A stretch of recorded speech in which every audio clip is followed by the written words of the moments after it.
ప్రార్థన చేసుకుందామండి. ప్రార్థన చేసుకుందాం.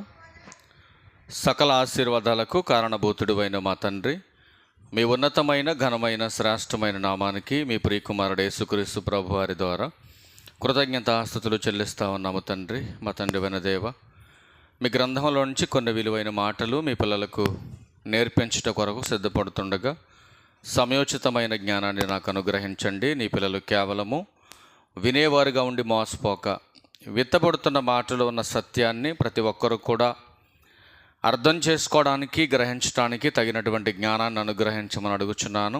ఈ ఆరాధన ముగిసే వరకును కూడా ఎలాంటి అల్లరను ఆటంకమును లేకుండా మీ కృపచేత ప్రేమచేత మమ్మల్ని అందరినీ కూడా ఆదరించి నడిపించమని క్రీస్తు వారి పరిశుద్ధమైన నామంలో ఈ ప్రార్థనా విన్నపములన్నీ కూడా అడిగి వేడుకొనుచున్నాము తండ్రి, ఆమెన్. క్రీస్తునందు చేరువచ్చినటువంటి ప్రియులైన దేవుని పిల్లలందరికీ ప్రభు అయిన యేసుక్రీస్తు వారి పేరట నా ప్రత్యేకమైన వందనాలు తెలియజేస్తూ ఉన్నాను. అలాగే ఇంత మంచి అవకాశాన్ని మనందరికి ఇచ్చి ఎన్నో ప్రాముఖ్యమైన సంగతులు నేర్చుకోవడానికి ఇంత గొప్ప సమయాన్ని మనకి ఇచ్చినటువంటి తండ్రి అయిన దేవునికి ప్రభు అయిన క్రీస్తు వారి పేరట నా కృతజ్ఞతాస్తుతులు చెల్లిస్తూ ఉన్నాను. ప్రియులారా, ఈ సమయంలో కొన్ని ప్రాముఖ్యమైనటువంటి సంగతులు దేవుని గ్రంథంలో నుంచి మనం పరిశోధనతో చూద్దాం. పేతురు గారు రాసినటువంటి మొదటి పత్రిక, పేతురు గారు రాసిన మొదటి పత్రిక 2వ అధ్యాయం 9వ వచనాన్ని చదువుకుందాం ఒకసారి.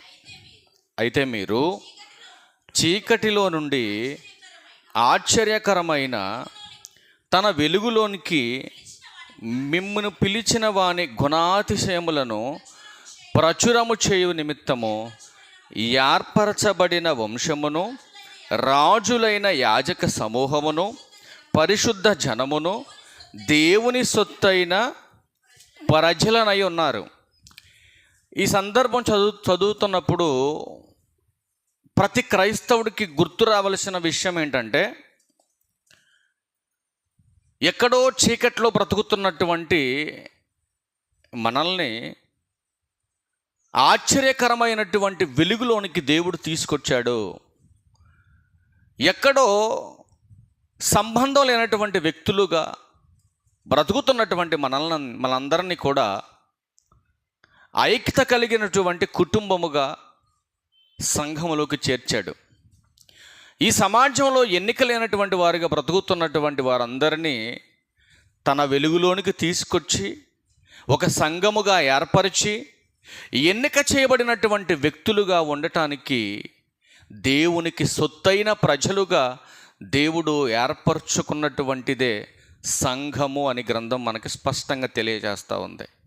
సమాజంలో ఉన్నవారైనా, సంఘంలోకి వచ్చిన వారైనా, మార్పు చెందిన వారైనా, మార్పు చెందని వారైనా ఖచ్చితంగా ఏదో ఒక రోజు ఈ లోకంలో మరణించక తప్పదు అని బైబుల్ చాలా స్పష్టంగా తెలియజేస్తూ ఉంది. అందుకే చాలా ప్రాముఖ్యమైన సంగతి చెప్తాను, కొద్ది నిమిషాలు వినండి. ఎక్కువసేపు చెప్పిన ఉపయోగం లేదు, ఎందుకంటే విలువ తెలియని వాళ్ళకి ఎంత చెప్పినా వేస్ట్. అందుకే ఇదే అధ్యాయంలో 11వ వచనం అంటాడు కదా, ప్రియులారా మీరు పరదేశులను యాత్రికులనై ఉన్నారు గనుక ఆత్మకు విరోధంగా పోరాడు శరీరాశలను విసర్జించి.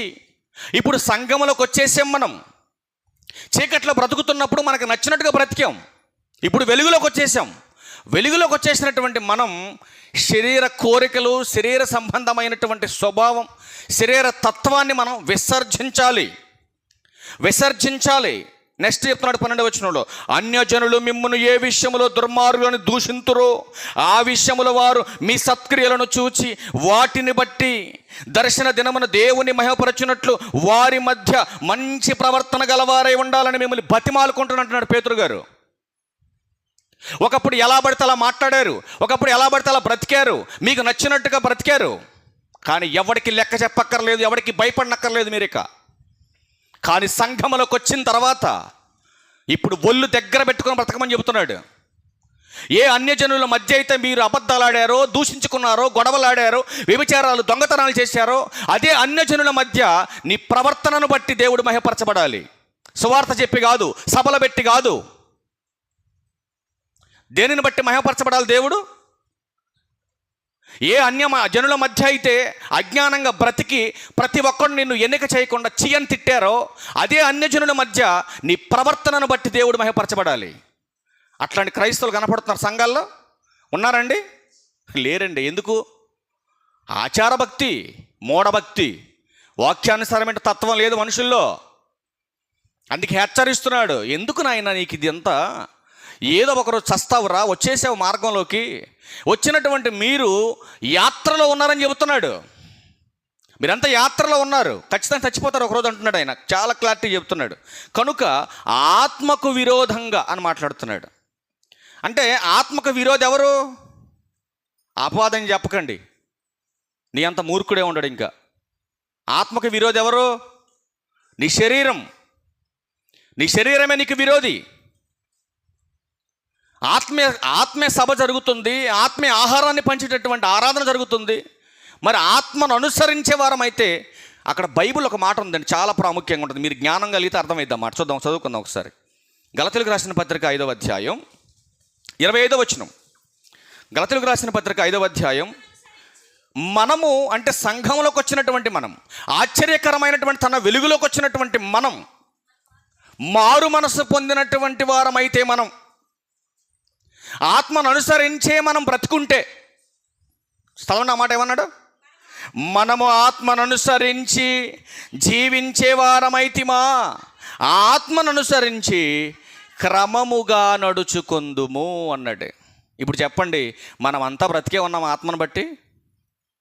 లేదంటే ఎఫెసీయులకు రాసిన పత్రిక 2వ అధ్యాయం 1వ వచనంలాగా ఉన్నామా?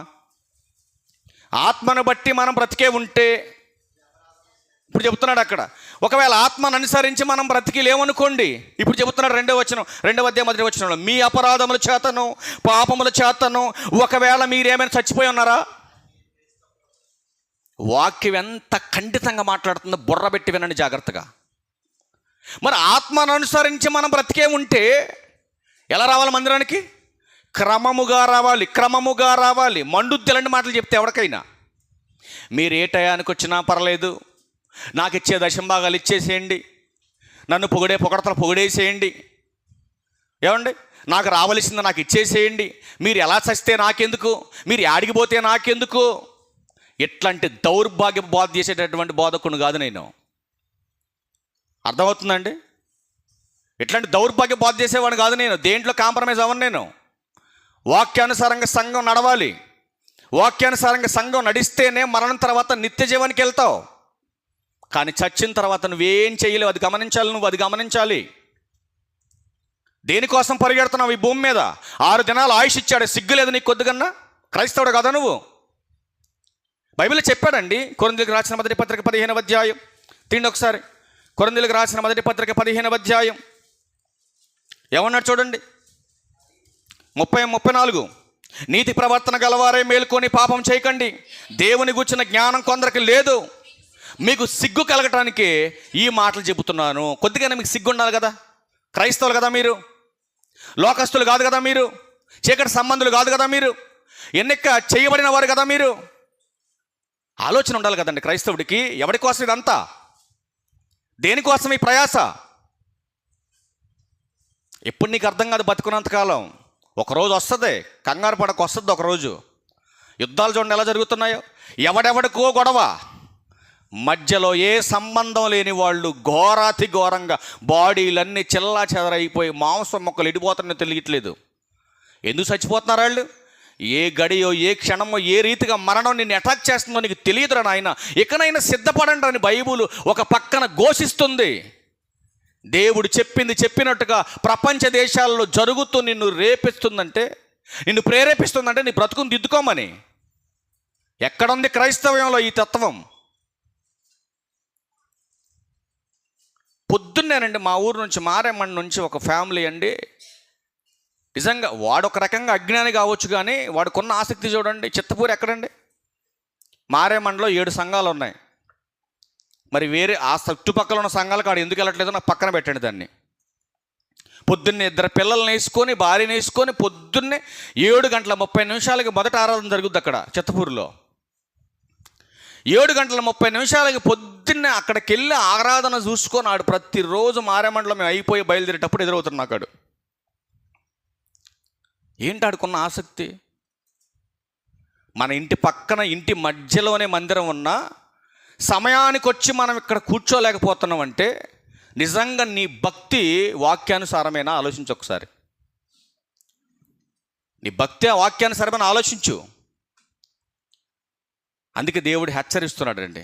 ఏమని హెచ్చరిస్తుందంటే, మందిరానికి రానోడు ఎలాగో వాడు పాడైపోయాడు, వాడిని పక్కన పెట్టేసేయండి. ఎందుకంటే వాడికి వాక్యం తెలియదు, దేవుని జ్ఞానం తెలియదు, కనుక వాళ్ళు పాడైపోవడంలో ఒక అర్థం ఉంది. కానీ మందిరానికి వచ్చినటువంటి మనం, అంటే సంఘంలో చేర్చబడినటువంటి మనం కూడా మలినమైపోయి పాడైపోతే కాన్సెప్ట్ ఏంటంటే, మలినమవుతున్న మందిరస్తులు. కాన్సెప్ట్ బాగుందా? మలినమవుతున్న మందిరస్తులు అంటే సంఘస్థులు అంటే కొంచెం బాగుండేది, కానీ తర్వాత మీరు దాని అర్థం అలా రాసేసుకోండి. మలినమవుతున్న మందిరస్తులు. మలినం అంటే అర్థం ఏంటి? మలినం అంటే అర్థం ఏంటమ్మా? మలినం అంటే అర్థం ఏంటి? ఒక మాటలో చెప్పమంటారు మలినం అంటే ఏంటో? మురికి అన్నాడు. ఏంటది? మురికి. రెండవది బైబిల్ దగ్గరకు వచ్చి అడిగితే బైబిల్ అంటుంది అపవిత్రత అంటుంది. దానికి మూడో పర్యాయ పదంలోకి వెళ్ళి చూస్తే కలుషితం అన్నాడు. పూర్తిగా బైబిల్ దగ్గర తీసుకొచ్చి పక్కన పెడితే ఏమంటుందో తెలుసా? అది పాపం అంటుంది. చెప్పండి, కలుషితం అంటే అర్థం ఏంటి? మలినం. మలినం అంటే అర్థం ఏంటి? మురికి, అపవిత్రత, కలుషితం, తర్వాత పాపం. ఓకేనండి. ఎందుకు ఈ సందర్భాలను మీకు చెప్పడం జరిగిందంటే, మలినమవుతున్నటువంటి మందిరస్తులు. ఇప్పుడు మీకు గుర్తు రావాలి, మందిరంలోకి వచ్చినటువంటి వారు మలినమవటానికి గల మూలాలేంటి అంటే, ఒకటి అపవిత్రులుగా మారిపోతున్నారు, కలుషితం అయినటువంటి వారిగా మారిపోతున్నారు. కలుషితం అంటే అర్థం ఏంటి? మళ్ళీ దీంట్లో పర్యాయ పదం ఎతకాలి మనం. కలుషితం అంటే అర్థం ఏంటి? ఇప్పుడు గిన్నెడు పాలు తీసుకొచ్చి ఇక్కడ పెట్టాను నేను, ఏమండి? పక్కన విషపు పాటలు ఒకటి ఉంది. ఈ విషం ఇందులో యాడ్ చేయనంత వరకు ఈ పాలు ఎలా ఉన్నాయి? కలుషితం కానటువంటి స్వచ్ఛమైనటువంటి పాలు. ఇప్పుడు ఇక్కడ ఉన్నటువంటి ఈ బాటిల్లో ఉన్న విషపు చుక్కను ఒకటి తీసుకెళ్ళి పాలలో వేసాను నేను. ఇప్పుడు ఈ పాలు ఏమైపోయినాయి? కలుషితం అయిపోయాయి, విషంగా మారిపోయాయి. అవునా కదా? అవునా? విషంగా మారిపోయాయి. ఇప్పుడు ఎక్కడో లోకంలో ఉన్నటువంటి మనల్ని, చీకట్లో బ్రతుకుతున్నటువంటి మనల్ని తన వెలుగులోనికి తీసుకొచ్చాడు, అంటే సంఘములోకి తీసుకొచ్చాడు. తీసుకొచ్చి ఏం చేశాడంటే, ఈ లోకంలో ఎన్నిక లేదు మనకి, కానీ దేవుడు సంఘంలో ఎన్నిక చేశాడు. మనల్ని ఎన్నిక చేసుకొని ఏర్పరిచి ఆయన సొత్తైన ప్రజలుగా మనల్ని చేసేసుకున్నాడు. ఎలా చేసుకున్నాడు? ఎలా ఉండుట కొరకు చేసుకున్నాడు? కొరింథీయులకు రాసిన మొదటి పత్రిక, అది కూడా మీకు చూపించి ముందుకెళ్ళే ప్రయత్నం చేద్దాం. కొరింథీయులకు రాసినటువంటి మొదటి పత్రిక, మొదటి అధ్యాయం 2వ వచనం. కొరింథీలోనున్న దేవుని సంఘమునకు అనగా క్రీస్తు యేసునందు పరిశుద్ధపరచబడిన వారై, అండర్లైన్ చేసుకోండి మాటలు మీరు, పరిశుద్ధపరచబడిన వారై పరిశుద్ధులుగా ఉండుటకు పిలువబడిన వారికి అన్నాడు. ఈ పత్రిక ఎవరికి రాస్తున్నాడు? మందిరస్తులకు రాస్తున్నాడు. ఎలా ఉండటానికి మందిరంలోకి వచ్చారు మందిరస్తులు? పరిశుద్ధపరచబడి పరిశుద్ధులుగా ఉండటానికి సంఘంలోకి వచ్చారు. మీరంతా గమనించాలి జాగ్రత్తగా. ఎలా ఉండటానికి వచ్చారు? పరిశుద్ధులుగా ఉండటానికి వచ్చారు మందిరంలోకి. ఇప్పుడు పరిశుద్ధులుగా ఉండటానికి రావటానికి ముందు మనం ఏమైపోయి ఉన్నాం? మలినమైపోయాం. మలినమైన మనల్ని పరిశుద్ధులుగా చేశాడు. ఎలా చేశాడో ముందుకెళ్తే మీకు అర్థమవుతుంది. ఇప్పుడు పరిశుద్ధులుగా ఉండటానికి మందిరంలోకి తీసుకొచ్చాడు. ఇప్పుడు మందిరంలోకి వచ్చినటువంటి మనం శరీర తత్వాన్ని మానాలంటున్నాడు బైబిల్లో. ఏ తత్వాన్ని మానాలి? శరీరతత్వం. శరీరతత్వం అనగా దుష్టత్వం అన్న బైబిల్లో. ఏ తత్వం ఇది? దుష్టత్వం. యాకోబు గారు రాసిన పత్రిక, మొదటి అధ్యాయం 21వ వచనం. చాలా రెఫరెన్స్లు చూపిస్తాను, మీరు జాగ్రత్తగా రాసుకోండి. చాలా రెఫరెన్స్లు చూపిస్తాను ఇప్పుడు మీకు సమయంలో. అందుచేత సమస్త కల్మషమును విర్రవీగుచున్న దుష్టత్వమును మాని, చాలమ్మా. ఏం చేయమన్నాడు? మందిరంలోకి వచ్చినటువంటి మీరు, పరిశుద్ధులుగా ఉండటానికి పిలువబడినటువంటి మీరు దుష్టత్వమును మాని అన్నాడు. అర్థమైందండి ఆ మాట మీకు? మందిరంలోకి వచ్చిన వారు దుష్టత్వాన్ని మానాలి. అర్థమవుతుందండి? దుష్టత్వాన్ని మానాలి. మానినటువంటి మీరు ప్రోక్షింపబడిన హృదయాలు అంటున్నాడు. మళ్ళీ దుష్టత్వాన్ని మానితే మీ హృదయం ప్రోక్షింపబడుతుంది అంటున్నాడు ఆయన. దుష్టత్వాన్ని మానలేదనుకోండి, మీ హృదయం ప్రోక్షణ జరగదు. మీరు గమనించాలి ఈ విషయాన్ని. మార్పు లేకుండా బాప్తిస్మం పొందితే మీ హృదయం మార్పు చెందదు. మార్పు లేకుండా మందిరానికి వస్తే నీ ప్రార్థన దేవునికి వినబడదు.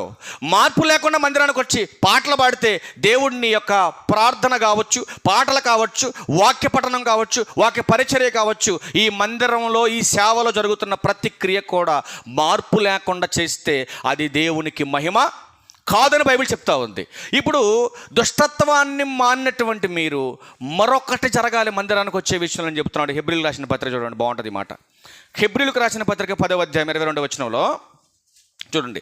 మనస్సాక్షికి కల్మషము తోచకుండానట్లు ప్రోక్షింపబడిన హృదయములు గలవారమును, నిర్మలమైన ఉదకముతో స్నానము చేసిన శరీరములు గలవారమయుండి, విశ్వాస విషయములో సంపూర్ణ నిశ్చయత కలిగి యథార్థమైన హృదయముతో మనము దేవుని సన్నిధానమునకు చేరేదము. ఎలా రావాలంట మందిరానికి?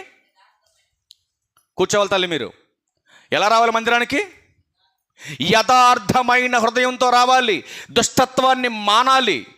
యథార్థమైన హృదయంతో మందిరానికి రావాలి. ఎంతమంది వచ్చారు? మీ గుండె మీద చేసుకొని చెప్పండి. దుష్టత్వాన్ని బయటే విడిచేసామండి. ఇదిగో యథార్థమైన హృదయంతో నేను మందిరానికి వచ్చాను, ఇప్పుడు నా హృదయంలో ఎలాంటి కల్మషం, కపటం, ఎలాంటి దేహ సంబంధమైనటువంటి తత్వం నాలో లేదు అని ఎంతమంది ఉన్నారు? స్నానం చేసిన శరీరాలంటే లక్సబ్ వాడేవా, మెడిమిక్స్ వాడేవా, లేకపోతే ఏమంటే మైసూర్ శాండిల్ సోప్ వాడేవా, సంతూర్ వాడే, ఇదిగా చెప్పేది అక్కడ. ప్రోక్షింపబడిన హృదయములు గలవారై అంటున్నాడు. అసలు ఎలా ప్రోక్షింపబడింది హృదయం? ఏ సోపుతో మనం స్నానం చేస్తే ప్రోక్షణ జరిగింది హృదయానికి? చూద్దాం ఒకసారి ఆ మాట కూడా చూడాలి. పేతురు గారు రాసిన మొదటి పత్రిక 1వ అధ్యాయం 2వ వచనం. పేతురు గారు రాసిన మొదటి పత్రిక చూడండి, నేను చదువుతాను, జాగ్రత్తగా మీరు వినండి. ఆత్మ వలని పరిశుద్ధత పొందిన వారే విధేయులగుటకును యేసుక్రీస్తు రక్తము వలన ప్రోక్షింపబడుటకును. చాలండి. అంటే క్రీస్తు రక్తము చేత ప్రోక్షణ జరిగితేనే ఏర్పరచబడినటువంటి గుంపులో మనం సభ్యులం అవుతాం మనం. అంటే ఇది కూడా ఎలా జరగాలి చెబుతున్నాడు, క్లారిటీ చేశాడు. ఆత్మ వలన పరిశుద్ధత అన్నాడు. దేని ద్వారా? ఆత్మ వలన పరిశుద్ధత. ఈరోజు పరిశుద్ధులం అని ఎలా వచ్చింది మనకు పేరంటే, బాప్తీస్మం అనే క్రియ ద్వారా పరిశుద్ధాత్మ వరం మన దగ్గరకు రావాలి. మరి బాప్తీస్మం అనే క్రియ జరగాలంటే దానికి ముందు నీలో మార్పు జరగాలి, పాప ప్రక్షాళన జరగాలి. ఇదంతా జరిగితేనే బాప్తీస్మం అనే క్రియ ద్వారా పరిశుద్ధాత్మ అనే వరం నీకు వస్తుంది. అప్పుడు నువ్వు పరిశుద్ధుడు అవుతావు. అందుకే బైబిల్ అంటుంది కదా, మందిరానికి వస్తున్నటువంటి మీరు ఫస్ట్ దుష్టత్వాన్ని మానాలి, ప్రోక్షింపబడినటువంటి హృదయాలు కలిగి యథార్థమైన హృదయంతో దేవుని మందిరానికి రావాలి. ఎలా ఈ ప్రోక్షణ జరుగుతుంది అని అంటే బైబిల్ అంటుంది కదా, యేసుక్రీస్తు వారి రక్తము చేత మీకు ప్రోక్షణ జరిగింది, మలినం కడగవేయబడింది. ఇంత జరిగింది కదా. యేసుక్రీస్తు వారి యొక్క రక్తం ఆత్మ కంటిన మలినాన్ని తుడిచిందా, శరీరానికి కూడా ఉన్న మలినాన్ని తుడిచిందా అనేది మనం చూడగలిగితే, కొరింథీయులకు రాసిన 2వ పత్రిక 7వ అధ్యాయం 1వ వచనం చూడండి. మనలను మనమే ఏం చేసుకోవాలో చెబుతుందండి బైబిల్. జాగ్రత్తగా మీరు వినాలి ప్రియులరా. మనకు ఈ వాగ్దానములు ఉన్నవి గనుక అండర్లైన్ చేసుకోండి మాట, దేవుని భయముతో పరిశుద్ధతను సంపూర్తి చేసుకొనుచు శరీరమునకును ఆత్మకును కలిగిన సమస్త కల్మషము నుండి మనలను పవిత్రులుగా చేసుకొందుము. ఎవరెవరు చేసుకోవాలి? భార్య భర్తను పరిశుద్ధపరచలేదు, గమనించాలి. ఒకవేళ వంట చేసి సిద్ధపరిచి పెట్టగలదేమో కానీ భర్తకి ఆత్మ సంబంధమైనటువంటి దేహ సంబంధమైనటువంటి కల్మషాన్ని తీసేసే విషయంలో భర్త భార్య కల్మషాన్ని తీలేడు. అర్థమవుతుందండి? మరి ఎలా మనం పరిశుద్ధపరచుకోగలుగుతాం అని అంటే బైబిల్ చెప్తుంది, దేవుని పట్ల భయముతో అంటుంది గ్రంథం. ఈరోజు మందిర సభ్యులు ఎందుకు కలుషితమైపోతున్నారంటే దేవుడంటే భయం లేదు, భక్తి ఉంది. అర్థమైంది నా మాటలు మీకు? మందిర సభ్యులు ఎందుకు కలుషితమైపోతున్నారు? దేవుడంటే భక్తి ఉంది, కానీ దేవుడంటే భయం లేదు. కనుకనే ఎలా వస్తున్నారో తెలుసా? మందిరంలోకి ఎలా వస్తున్నారో తెలుసా? మీకు కన్క్లూజన్ చాలా క్లారిటీగా మీకు ముగింపిస్తా, కంగారు పడకుండా వినండి. ఎలా వస్తారు చూడండి. యాకోబు గారు రాసిన పత్రిక 4వ అధ్యాయం, జాగ్రత్త చూడండి. యాకోబు గారు రాసిన పత్రిక అసలు ఏ విషయంలో కలుషితం అయిపోయారో, ఎంతమంది కలుషితం అయిపోయారో ఒకసారి క్లారిటీ దొరుకుతుంది మీకు. ముగింపులోకి వెళ్తే, అమ్మయ్య నేను బాగానే ఉన్నా, నేను కలుషితం అయిపోలేదు, ఏమంటే నేను పాడైపోలేదు, నేను మలినమైపోలేదు, నేను బాగున్నాను నాయన, ఇన్ని రోజులుగా నాకు ఒక క్లారిటీ దొరికిందనే సంతోషం నీకు వస్తుంది. ఆ సంతోషం నీ ముఖంలో కనపట్టలేదంటే నిన్ను నువ్వు కడుక్కోవాలి. తర్వాత దేంతో? లక్ష సోపుతో కాదు, మెడిమిక్స్తో కాదు, మైసూర్ శాండ్లు కాదు, మరి దేంతో కడుక్కోవాలి? వాక్యం చేత మార్చుకొని బ్రతుకుని దిద్దుకో, కడుక్కో. చెప్తున్నాను చూడండి. యాకోబు గారు రాసిన పత్రిక 4వ అధ్యాయం, చాలా బాగుంటుంది ఈ మాట చూడండి. యాకోబు గారు రాసిన పత్రిక 4వ అధ్యాయం 8వ వచనం. ఎలా వస్తారు దేవుని యొద్దకు? చూడండి, దేవుని యొద్దకు రండి, అప్పుడు ఆయన మీ యొద్దకు వచ్చును. ఎలా రావాలి? దేవుని యొద్దకు రండి అంటే మందిరానికి రండి. మందిరానికి వస్తే ఆయన మీ దగ్గరకు వస్తాడు. ఎలా రావాలి మందిరానికి? చెప్పాను ఆల్రెడీ ముందే మీకు. ఎలా వస్తే ఆయన వస్తాడు? దుష్టత్వాన్ని మానాలి, పురోక్షింపబడినటువంటి హృదయాలతో, యథార్థమైనటువంటి ప్రవర్తనతో, ఏమంటే మిమ్మల్ని మీరు పవిత్రపరుచుకునేవారు అయితే దేవుడు మీ దగ్గరకు వస్తాడు. మీరు ఆయన దగ్గరికి రండి, ఆయన మీ దగ్గరకు వస్తాడు. ఇప్పుడు చెబుతున్నాడు, ఎలా వస్తే మాత్రం రాడు. ఎలా? పాపులారా మీ చేతులను శుభ్రము చేసుకొనుడి, ద్విమనస్కులారా మీ హృదయములను పరిశుద్ధపరచుకొనుడి. ఏంటి? సంఘంలో చేర్చబడిన తర్వాత కూడా మరలా పరిశుద్ధపరచుకోండి, మరలా ద్విమనస్కులు అంటున్నాడు. ఏంటి అర్థం? ఏంటి ద్విమనస్కులు అంటే అర్థం ఏంటమ్మా? 2 మనసులు కలిగిన వాళ్ళు, 2 తలంపులు కలిగిన వారు, 2 ఆలోచన కలిగిన వారు. ఇట్లాంటి స్వభావం కలిగి మీరు మందిరానికి వస్తే మందిరానికి మాత్రం మీరు వస్తారు అంతే. గమనించాలి జాగ్రత్తగా. మీరు 2 మనసులు కలిగి, 2 ఆలోచనలు కలిగి, 2 తలంపుల మధ్య గనక మీరు పని చేస్తే క్రైస్తవులుగా నష్టపోతారంటుంది గ్రంథం. మీరు ఆలోచించండి. పెద్దోళ్ళకు సామెత చెప్పేవాళ్ళు, అలవాటు చేయకుండా కూర్చోవాలి. వృద్ధులు పెద్దోళ్ళకు మాట చెప్పేవాళ్ళు. ఏం మాట తెలుసండి? 2 పడవల మీద కాలేస్తే క్షేమంగా గమ్యం చేరగలరన్నారా? అన్నారా ఎవరైనా? ఏం చెప్పేవాళ్ళు? 2 పడవల మీద కాళ్ళు వేస్తే ఏమవుద్ది? ఉన్నదే పోద్ది, ఉంచుకున్నదే పోద్ది. విన్నారు ఎప్పుడన్నా ఇది? విన్నారు ఎప్పుడన్నా? మా చిన్నప్పుడు మా తాత ఇదే చెప్పాడు మాకు. చచ్చిపోయే పరిస్థితి వచ్చినా కూడా ఒకటే చెప్పుడు ఆయన, నీ మాట న్యాయంగా ధర్మంగా ఉండాలి రానివాడు మా తాత.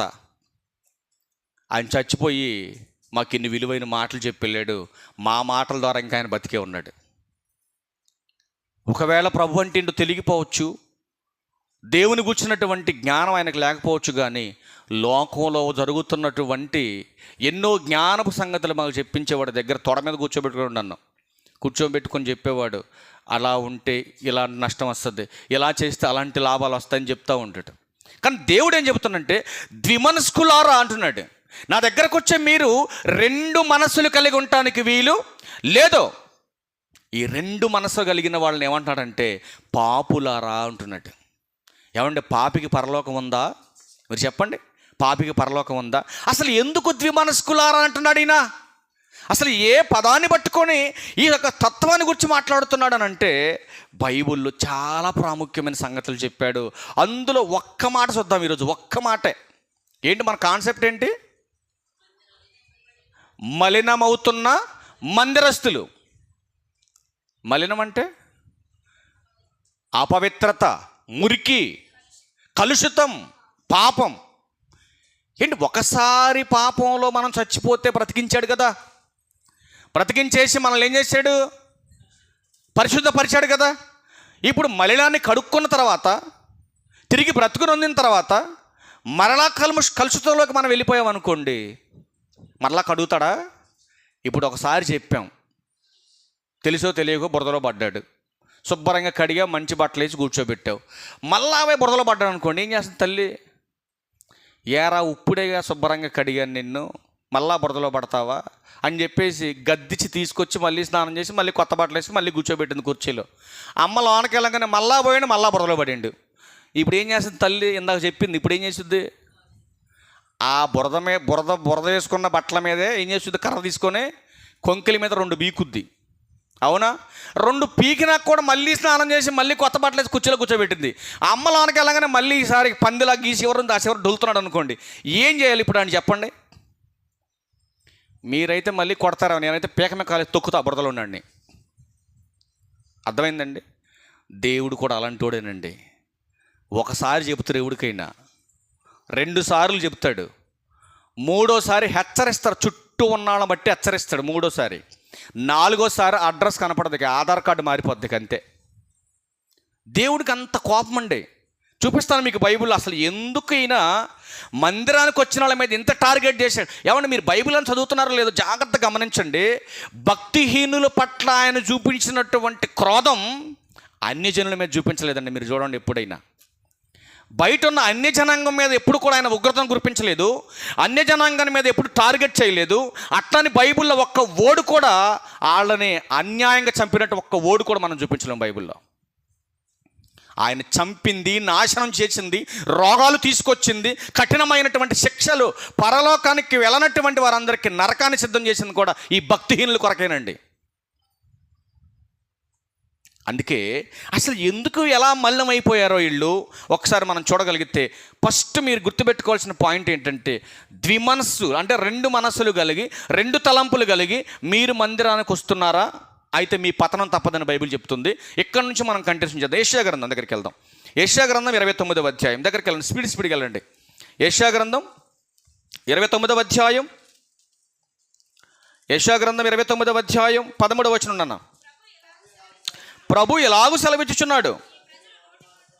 ఏం చెబుతున్నారు? జాగ్రత్తగా వినాలి. 2 మనస్సులు కలిగి మందిరానికి వచ్చే వాళ్ళ బిహేవియర్ ఎలా ఉంటుందో మీకు క్లారిటీ చూపిస్తున్న బైబిల్లో. నేను జాగ్రత్తగా వినాలి మీరు. ఇప్పుడు మీకు కూడా అర్థమైపోద్ది. మందిరానికి వస్తున్నారా, పబ్లిక్లు ఎలా ఉంటున్నారు, వీళ్ళు పబ్లిక్లు ఎలా మాట్లాడుతున్నారు, ఏ తత్వం కలిగి ఉన్నారు, మందిరానికి వచ్చినప్పుడు ఎలా భయపడుతున్నారు, అయ్యగారితో ఎలా మాట్లాడుతున్నారు, సంఘస్థులతో ఎలా మాట్లాడుతున్నారు, సంఘం అంతా ఉంటే ఎలా ఉన్నారు, కుటుంబం అంతా ఉంటే ఎలా ఉన్నారు, ఎవరు లేకపోతే ఎలా బతుకుతున్నారు. బైబిల్లో క్లియర్గా చదువుకోండి ఈ మాట. ఈ ప్రజలు నోటి మాటతో నా యొద్దకు వచ్చుచున్నారు, పెదవులతో నన్ను గణపరుచుచున్నారు, కానీ తమ హృదయమును నాకు దూరము చేసుకొని ఉన్నారు. ఎవరిళ్ళు? మలినమైనటువంటి మందిరస్తులు, మలినమైనటువంటి స్వభావం కలిగిన వారు, 2 తలంపులు కలిగినటువంటి తత్వం కలిగిన వారిల్లు. వారు నా ఎడల చూపు భయభక్తులు. ఎవరిని బట్టి అంటే ఇది? మందిరానికి వచ్చి భయపడుతున్నట్టుగా యాక్టింగ్ చేస్తుంది. ఎవరిని బట్టి? ఎవరిని బట్టి? దేవుణ్ణి బట్టి కాదు, మనుషుల్ని బట్టి. అంటే ఒకవేళ అయ్యగారిని బట్టి కావచ్చేమో, ఒకవేళ అనుకుందాం కాసేపు అలాగా. అయ్యగారిని బట్టేమో, అయ్యగారికి భయపడుతున్నారేమో. నరకానికే నువ్వు డైరెక్ట్ టికెట్ రాసుకో. బైబిల్లో పక్కన 4 పేపర్లు ఇచ్చాడు, ఖాళీ పేపర్, అందులో రాసుకో, నేను అయ్యగారికి భయపడుతున్నాను, అయితే నిత్య నరకానికి నేను వెళ్ళిపోతున్నాను, టికెట్ రెడీ అని రాసేసుకో. నువ్వు దాంట్లో నువ్వు భయపడాల్సింది నాకు కాదు. ఎవరికి భయపడాలి? దేవునికి భయపడు, నాకు కాదు నువ్వు భయపడాల్సింది. అందుకే యెషయా ప్రవక్త ద్వారా చక్కటి మాటలు ఏం చెప్తున్నాడు చూడండి. ఈ ప్రజలు నోటి మాటతో నా యొద్దకు వచ్చుచున్నారు. పొద్దున్న లెగితే ప్రార్థన, పొద్దున్న లెగితే దేవుని కూర్చిన పాటలు, పొద్దున్న లెగితే ప్రభువా ప్రభువా ప్రభువా ప్రభువా ప్రభువా ప్రభువా ప్రభువా. ఎవరు వింటున్నప్పుడు? చుట్టూ ఉన్న మనుషులకు వినపడాలి, చుట్టూ ఉన్నటువంటి మనుషులను పొగడాలి. ఇది మనుషుల ఆలోచన. అందుకే అంటున్నాడు ఆయన, ఈ ప్రజలు పెదవులతో నన్ను గణపరుస్తున్నారు, కానీ వారి హృదయం నాకు దూరంగా ఉందన్నాడు. మరి ఇట్లాంటి వాళ్ళు మలినమైనట్టేనంటారా? మలినంలోనే ఉన్నారు కనుకనే పెదవులతో మాట్లాడుతున్నారు, హృదయం మాత్రం దేవునికి దూరంగా పెట్టేసుకొని ఇక్కడికి వచ్చినప్పుడు అబ్బో అతి వినయం భక్తి. అసలు ఇట్లాంటి భక్తి పరులు అసలు మనకు కనపడడం అనిపిస్తుంది గూగుల్లో కూడా. అందుకే అంటున్నాడు కదా, ఈ భయం ఎవరిని బట్టి వచ్చిందంటే వీళ్ళకి మనుషుల యొక్క విధానాన్ని బట్టి వచ్చింది. మా అమ్మమ్మ భయపడేది దేవుని మందిరానికి వెళ్తే, మా నాయనమ్మ భయపడేది దేవుని మందిరానికి వెళ్తే, మా అమ్మ కూడా భయపడేది దేవుని మందిరానికి వెళ్తే. కాబట్టి ఇప్పుడు నేను కూడా మా నాయనమ్మలాగే భయపడాలి మందిరానికి వెళ్తే. మీ నాయనమ్మకి అర్థం కాలేదు ఎలా భయపడాలో. నిజమైనటువంటి భయం, భక్తి ఏంటో తెలుసా అండి? చెడుతనమును విసర్జించటం, చెడుతనానికి దూరంగా బ్రతకటం, చెడు సంబంధమైనటువంటి మలినాన్ని అంటకుండా బ్రతకటమే నిజమైనటువంటి భయం, భక్తి. నిజంగా దేవుడంటే నీకు భయం ఉంటే ఎలా ఉంటుందో తెలుసా అండి? చూద్దాం ఒకసారి మరొక మాట చూద్దామా? మలినమైనటువంటి వారు ఎలా ఉంటారు చూడండి. మరి కొన్ని మాటలు చూపిస్తే సామెతల గ్రంథం నోటి మాటతోనే దేవుణ్ణి స్తుతించి, హృదయాన్ని దూరంగా పెట్టుకొని, మనుషులను ఆధారం చేసుకొని, మనుషుల పట్లే కలిగినటువంటి విధానాలను కలిగి ఆచారబద్ధంగా భక్తి అనే ముసుగేసుకున్న వాళ్ళు ఉండే తత్వాలు చూపిస్తాను. ఇప్పుడు చూడండి జాగ్రత్తగా. సామెతల గ్రంథం 4వ అధ్యాయం 16వ వచనం చూడండి ఎలా ఉంటారు. వీళ్ళంతా మలినమైపోయాళ్ళండి, మొత్తం మలినమైపోయారు వీళ్ళంతా. ఎట్టివారు? ఇప్పుడు మీకు గుర్తు రావాలి. ఎట్టివారు? పెదవులతో దేవుణ్ణి స్తుతించి హృదయాన్ని దూరంగా పెట్టుకున్నవారు. అర్థమైందండి? ఎట్టివారు వీళ్ళు? మలినమైపోయిన వారు. కంటిన్యూషన్ చేతల్లి. అట్టివారు కీడు చేయనిది నిద్రింపరు అన్నాడు. చూసారండి? ఎవడో ఒకడు కొంప కూల్చేయాలి, ఎవరో ఒకళ్ళ కుటుంబాన్ని కూల్చేయాలి, ఎవరో ఒకళ్ళకి గొడవలు పెట్టేయాలి, ఎవరో ఒక ఫ్యామిలీని ఎడగొట్టేయాలి. అలా ఎడగొడితేనే ఆళ్ళకి నిద్ర పట్టుద్ది. కొంతమంది కడుపు నిండా తింటే నిద్ర వచ్చిద్ది, మరి కొంతమందికి బైబుల్ ఎక్కువ చదివితే నిద్ర వస్తుంది, మరి కొంతమందికి బాగా కాలు కందిన కొద్దీ తిరిగితే నిద్ర వస్తుంది కొంతమందికి, మరి కొంతమందికి బాగా దేవుని పని చేస్తే నిద్ర వస్తుంది అని అలాంటి వాడికి, మరి కొంతమంది ఉన్నారు బాగా కొంపల్లో చుచ్చు పెడితే నిద్ర వస్తుంది వాళ్ళకి. అదే చెబుతున్నాడు వాళ్ళ గురించే. చదువు కంటిన్యూషన్ చేయమాట. అట్టివారు అంటే మలినమైనటువంటి స్వభావం కలిగిన వారు. మందిరానికి వస్తారండి వాళ్ళు, మళ్ళీ పక్కన కొర్లమండ పుట్రలు అనుకున్నారు. మందిరానికి వచ్చేవాళ్ళ గురించి చెప్తున్నాను నేను. అర్థమవుతుందా మీకు? మందిరానికి వచ్చేవాళ్ళే అట్టివారంటే ఎట్టివారు? మందిరానికి వచ్చేవారు మలినమైపోయినటువంటి వారు. కీడు చేయనిది నిద్రింపరు, ఎదుట వారిని పడదోయనిది వారికి నిద్ర రాదు అన్నాడు. చూసారండి? ఉన్నారు మనోళ్ళు ఎలాంటి వాళ్ళు? ఎవరన్నా ఉన్నారమ్మా? ఆరోగ్యం గారికి బాగా తెలుసు, ఎందుకంటే ఆమె పాలు 70-80 వచ్చినాయి కదా. పాపం ఎన్ని చూసిందో మహాతల్లి ఇలాంటివి. ఏమ్మా అంటే మలినమైపోయినటువంటి తత్వం ఎలా ఉంటుందంటే, ఎంతవరకు ఎదుట వారిని పడగొట్టాలి, ఎదుట వారిని విడగొట్టాలి, ఎదుట వారిని నాశనం చేయాలి, ఇదే తత్వం. ఎలా పడగొడతారో తెలుసా అండి? ఎలా పడగొడతారో తెలుసా? ఇప్పుడు మంచిగా ఉన్నటువంటి అయ్యగారు అమ్మగారిని ఎడగొట్టాలి. ఇప్పుడు ఇద్దరిని ఎడగొట్టేయాలి ఇప్పుడు. ఎందుకంటే ఎక్కడికి పోయినా అసలు అబ్బా భలేగా ఉన్నారు, కొత్త పెళ్లి కూతురులాగా. ఇప్పుడు వీళ్ళిద్దరిని ఏదో రకంగా వీళ్ళిద్దరికి గురి పెట్టేసి ఏదో రకంగా అటు అయ్యగారినైనా పడగొట్టాలి, ఇటు అమ్మగారినైనా పడగొట్టాలి. మీ తాతల తరం కావద్దు, మీ ముత్తాతల తరం కాదు, ఆ తర్వాత ఇంకా ముందు ఇంక 7 తరాలు వచ్చినా నేను బతుకుంటే ఎవరి తరం కాదు నన్ను పడగొట్టం. ఎందుకంటే దేనికి పడ్డ వెంకటేశ్వరరావు. అర్థమైందా మీకు? పేరు తప్పు చెప్పినట్టుందా మీకు? అర్థమైందా మీకు? విక్టర్పాల్ దేనికి పడ్డా? విక్టర్పాల్ పడిపోయిందంటే వీరరాఘపురం గూగుల్లో కనపడదు మీకు. అర్థమైందండి? విక్టర్పాల్ అంటే ఆశామాచి పేరు కాదు, ఊరి పేరు అది. వీరరాఘవపురం. ఫస్ట్లో వి తీశాను, లాస్ట్లో ఉన్న పి తీశాను, రెండింటిని కలిపి విక్టర్పాల్ చేశాను. పిల్లల చేత నా పేరు పెట్టించుకున్నా.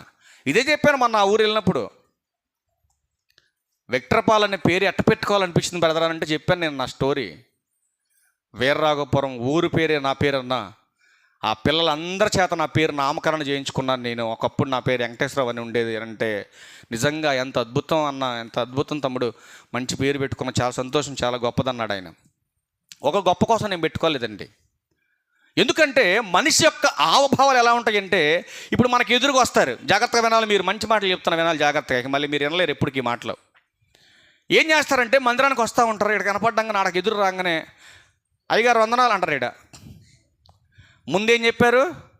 వందనాలు చెప్పారు. వెనక్కిపోయి ఇదే అయ్యగారి మీద వంకర మాటలు చెప్తారు వెనకాల. అంటే నా గురించి నా మీద వేసుకున్నా, మరి మీ మీద చెప్తే మరి మీకు బాధ కదా. ఇప్పుడు మీ ముందుకు వస్తారు, మీకు వందనాలు చెప్తారు, మీ వెనకాలకి వెళ్ళిపోయి ఏం చేస్తారంటే మీ మీద వంకర మాటలు చెప్తూ ఉంటారు. మీ మీద అయ్యగారా నీకు పొద్దున్న లెగితే డబ్బులు బాగు చేయండి, మీటింగ్లు పెట్టండి, సభలు పెట్టండి, పొద్దున్న లెగితే ఇదే ఏడుపీడికి. ఇప్పుడు మరియమ్మ దగ్గర పోతారు, మరియమ్మ వందనాలు. ఇదే డబ్బులు వసూలు చేయడానికి దయ్యం ఇది. కొంపలో డబ్బులు ఉండయో లేవని చూడదు ఇది. ఇక పొద్దున్న లెగితే ఈ దరిద్రపోటు మొహమే చూడాలి మేము, పొద్దున్న ఎత్తాను ఆమెను తిట్టడం. ముందు రాగానే ఏమంటారు, మరి అమ్మగారు వందనాలండి ఏమండి. అక్కడ పని చేస్తున్నారు కొంతమంది, ఆడకెళ్ళిపోయి ఎర్రనెండలో పాపం చవలమ్మడి గసొచ్చేలాగా పని చేస్తున్నారు పిల్లలు ఆడ. ఇక్కడ దగ్గర రోడ్డు మీద ఆఫీసర్లాగా తిరుగుతూ ఉంటారు కొంతమంది, బయట ఎత్తున తిరుక్కుంటా. వాళ్ళు అలిసిపోయి పని చేస్తున్నారు, కృతజ్ఞతగా వచ్చి దగ్గరకు వచ్చి పిలవకుండా పని చేయడం ఏ పనోడు కూడా. పైపెచ్చి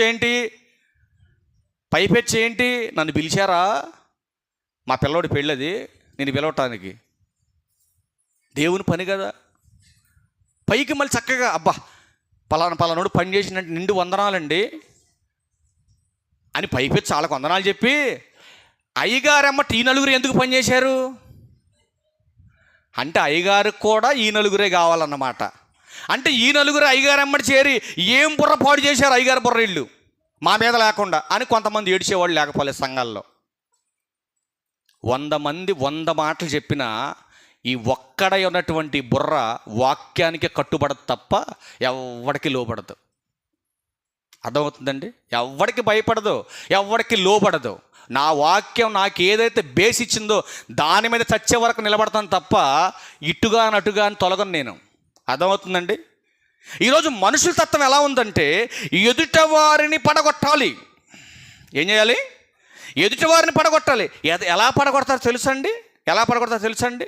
ఇప్పుడు కలిసిమెలిసి ఉన్నటువంటి దంపతులను కూడా ఎడగొట్టేయాలి. ఇప్పుడు ఎలా విడగొట్టాలి? నిజం చెబితే కూలిపోద్దా జంట? కూలిద్దామా? నిజం చెబితే జంట కూలిద్దా? మీరు చెప్పాలి. నిజాలు చెబితే కాపురం కూలిపోద్దా? కోల్దో. మరి ఏం చెబితే కూలిపోద్ది? అబద్ధాలు కూడా ఎలాంటి అబద్ధాలు చెప్పాలి? బైబిల్లో ఉందని చూద్దాం ఒకసారి. కీర్తనల గ్రంథం 119వ కీర్తన. బాగుంటే మంచి మాటలు రాసుకోండి మీరు జాగ్రత్తగా ఆడవాళ్ళు. 119వ కీర్తన 69వ వచనం చూడండి. ఎలాంటి అబద్ధాలు చెప్పాలో. గర్విష్ఠులు. మరి గర్వం లేకపోతే నువ్వు చెప్పేది అబద్ధం అని పబ్లిక్లో కనుక నిర్ధారణ జరిగిందనుకో నీ మీద అటాక్ చేస్తారు. కాబట్టి చెప్పే అబద్ధం కూడా ఎలా చెప్పాలంటే సాఫ్ట్గా చెప్పినావు అనుకో బర్రన అవతలాడు వచ్చి నీ పేక గొరుగుతురు, నీ పేక పట్టుకుంటాడు. కాబట్టి చెప్పే అబద్ధం కూడా ఎలా చెప్పాలో తెలుసా అండి? గర్వంగా గాంభీరంగా చెప్పాలి. అబద్ధం కూడా నేర్చుకునే సమాజం. చెప్తా జాగ్రత్తగా వినండి మీరు. గర్విష్ఠులు నా మీద అబద్ధములు కల్పించాలి. గుర్తుపెట్టుకోండి మాటలు. ఈ కల్పించేటటువంటి పాత్రలో ఎక్కువ క్యాటర్ ఎవరున్నా తెలుసండి భూమి మీద? ఆ పదం చెప్పడానికి నాకు అసహ్యంగా ఉందండి. మొన్న బొగిడే అక్కడికి వెళ్ళి స్త్రీల సభలో 2.5 గంటలు నాన్ స్టాప్ చెప్పానండి. ఫస్ట్ నేను ఈ బైబిల్ పట్టుకున్నాక నాకు నేనుగా వాక్యాన్ని చాలులే తల్లిని ఆపడం ఆ రోజే. నేను 2.5 గంటలు చెబితే వాళ్ళు ఏమన్నా తెలుసా? అన్న ఇంకొక గంట చెప్పరా? అది ఇంకొక గంట మాకు మళ్ళీ వస్తాగా నెక్స్ట్ మంత్ వచ్చినప్పుడు 3 గంటలు కాదు 4 గంటలు నాన్ స్టాప్ చెప్తానని చెప్పాను నేను. ఏంటో తెలుసా? వాళ్ళకి ఇచ్చినటువంటి లాస్ట్ ముగింపు టైటిల్ ఏమిచ్చింది తెలుసా అండి? అందం మోస్కరం అయితే ఇంత అందంగా దేవుడు ఎందుకు చేశాడు? మరి పడిపోకుండా ఎందుకుంటారు? అసలు నీ అంత అందగత్తె లేదు వీర్రాకపోవడం అంటే మొలక చెట్టు ఎక్కడం కుదరకపోయిన చిటారుగమ్మని కూర్చుంటారు ఇలా ఆడవాళ్ళు. అవునా కదా? కూరంతా మాడబెట్టింది, కంపు అంతా మాడి కంపు వస్తుంటే అసలు మా అమ్మ కంటే గొప్పగొండు కూర అని అంటే అసలు ఆ రోజు పడుకోవట్లేదంట, ఇక ఎరగది చేస్తుందంట పని. తర్వాత ఆడుకొడుకు వచ్చాడంట. ఏమని? ఏంటమ్మా నీ ముఖం మీద వంట ఇంత చండాలంగా ఉండేవాడంట కొడుకు వచ్చి. అంటే బాగోకపోయినా బాగుందని పొగిడితే నీకు సంతోషంగా ఉంటుంది అన్నమాట. కాన్సెప్ట్ ఏంటంటే ఎదుట వారిని పడగొట్టాలని ఏం చేస్తున్నారంటే గర్విష్ఠులు అబద్ధాలను కల్పించేసుకుంటున్నారు. ఏంటి కల్పన? ఏదో రకంగా అర్జెంటుగా వాడిని కూల్ చేయాలి. ఎందుకు ఇంత ఆనందంగా ఉంటున్నారు వీళ్ళు? ఎందుకు సంతోషంగా ఉంటున్నారు వీళ్ళు? ఎందుకు ఈ రకంగా ఉంటున్నారు వీళ్ళు? కాబట్టి ఏదో ఒక అబద్ధాన్ని సృష్టించాలి వీళ్ళ మీద. నా మీద సృష్టించారు ఒకప్పుడు సృష్టించారండి. కానీ అడ్రస్ లేకుండా గల్లంత అయిపోయారు. ఇంట్లో చీపు రేషోడు లేడు. నా మీద ఎవడైనా నోరు బారేసుకుంటే దీపం కూడా ఎలగదు ఇంట్లో, మీ ఇంట్లో. ఎందుకంటే నేను వాక్య విరుద్ధంగా బతకనండి. ఏ విషయంలో రాజీ పడిన అసలు దేంట్లో కూడా ఒకప్పుడంటే నాకు నచ్చినట్టుగా బ్రతికి నాకు నచ్చినట్టుగా తిరిగి జ్ఞానం లేక అజ్ఞానంగా చీకట్లో బ్రతికాను నేను. ఇప్పుడు వాక్య పెలుగులోకి వచ్చేసాను. దేవుణ్ణి గురించి ప్రతినిత్యము జపించేటటువంటి వ్యక్తి మీద నిందలేస్తే ఊరుకుంటాడు దేవుడు? అసలు నేను తిరిగి ప్రార్థన చేసే లోపే వాళ్ళకి ఏదో ఒకటి జరిగిందని వాళ్ళే ఫోన్ చేస్తాను తిరిగి మళ్ళీ నాకు. ఎందుకంటే రియాక్షన్ అంత కఠినంగా ఉంటుంది నా వైపుకి వస్తే ఎవరికైనా. అందుకే దేవుడు ఏమంటున్నాడంటే, మందిరానికి వచ్చినటువంటి మీరు మలినమైపోతున్నారని దేవుడు బాధపడుతున్నాడు. ఎందుకు అసలు అబద్ధాలు కల్పించుకోవాలి? అబద్ధం ఎంత ప్రమాదం తెలుసా అండి? అబద్ధం ఎంత ప్రమాదం తెలుసా అండి? చాలా ప్రమాదం. అబద్ధం చాలా ప్రమాదం అండి. అందుకే ఏమన్నా తెలుసా, జారత్వానికి దూరంగా పారిపోండి అని చెప్పినటువంటి దేవుడే అబద్ధానికి కూడా దూరంగా పారిపోండి. అబద్ధానికి కూడా దూరంగా పారిపోండి. ఎందుకంటే నీ ప్రాణాన్ని తీస్తుంది అబద్ధం.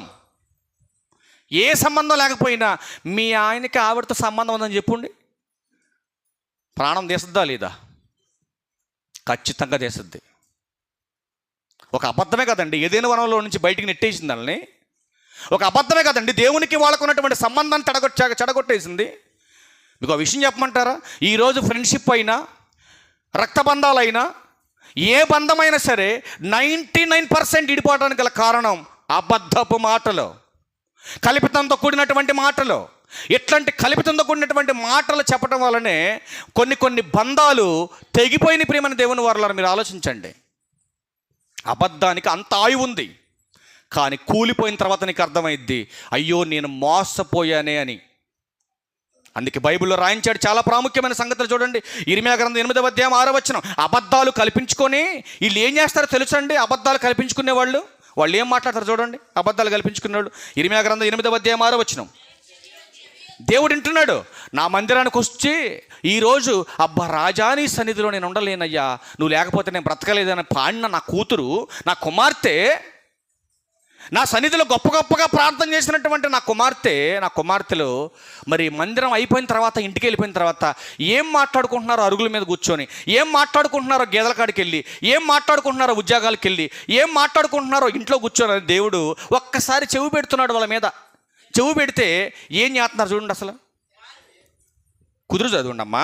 నేను చెవియొగ్గి వారి మాటలు విని ఉన్నాను, పనికి మాలిన మాటలు వారు ఆడుకొనిచున్నారు. ఏంటి ఇన్న కీర్తన పాడినావేనా పనికి మాల మాటలు మాట్లాడింది? అవునండి.